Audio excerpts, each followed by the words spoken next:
The large intestine is the distalmost structure belonging to the alimentary canal, and it primarily functions to absorb remaining nutrients and water from food residue, because by the time that food residue has made it from the small intestine to the large intestine, the small intestine has already absorbed most of the nutrients that can be absorbed, as well as most of the water that is able to be absorbed.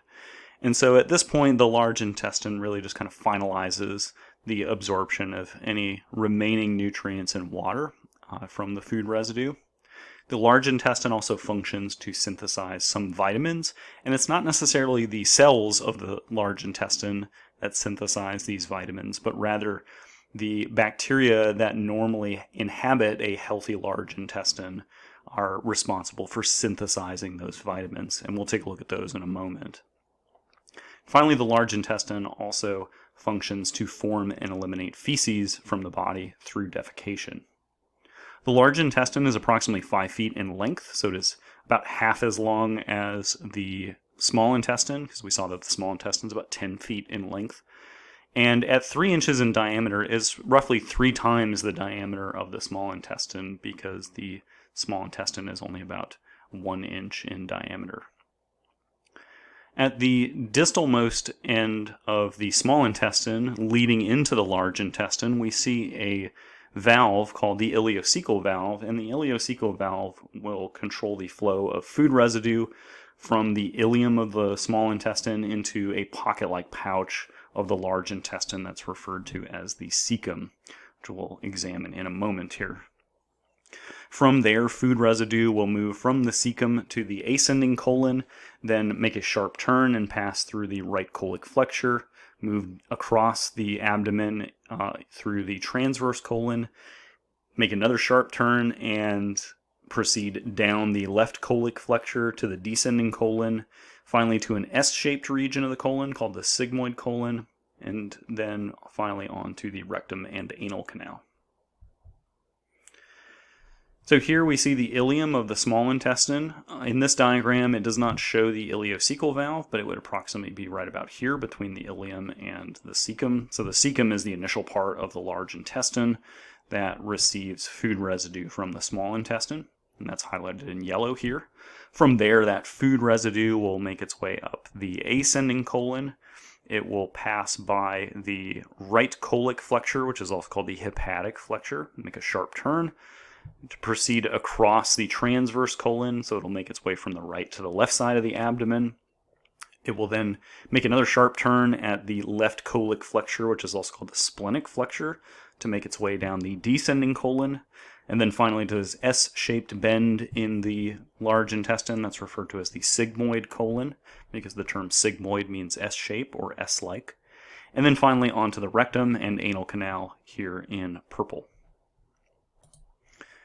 Examining internally, we see that the rectum contains rectal valves that allows for gases to be passed without also passing stools as well, because in the bacterial metabolism of the food residue in the large intestine, we often see gases are produced as a byproduct, and it is important to be able to eliminate those gases from the body while at the same time not passing stools. So that's what we'll see, these structures called rectal valves. We'll see those functioning in that capacity. Within the anal canal, we see 2 sphincter muscles which will control defecation or elimination of stools from the body. We see the internal anal sphincter, which is composed of smooth muscle, and this smooth muscle relaxes involuntarily when stools enter the anal canal. However, it might not always be convenient to defecate, and so our body does allow us to control defecation with the external anal sphincter, which is primarily composed of skeletal muscle. This is a voluntary sphincter. It's a voluntary muscle tissue. So it does allow us to defecate and allow stools to be passed only when it is convenient. So in this diagram here of the rectum towards the top and the anal canal towards the middle, we see the rectal valves, which allow for gases to be passed without at the same time allowing stools to be passed. In the anal canal, or in the walls of the anal canal, we see the internal anal sphincter, which is here, and again that's primarily composed of smooth muscle. and a little bit more superficially, further away from the lumen of the anal canal, we see the external anal sphincter, which are bands of skeletal muscles that allow for conscious control of defecation.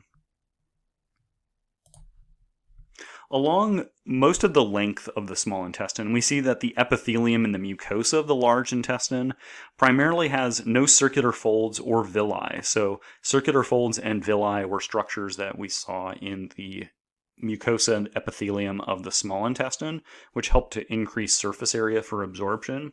We tend to not see those in the large intestine. But what we do see in the large intestine is we see that there are small cellular glands that secrete mucus in order to aid in the passage of stools. In a normal, healthy large intestine, there are usually several hundred to approximately 1,000 species of bacteria that inhabit the lumen of the large intestine. And those bacteria mostly metabolize food residues that are indigestible to us as part of their metabolism.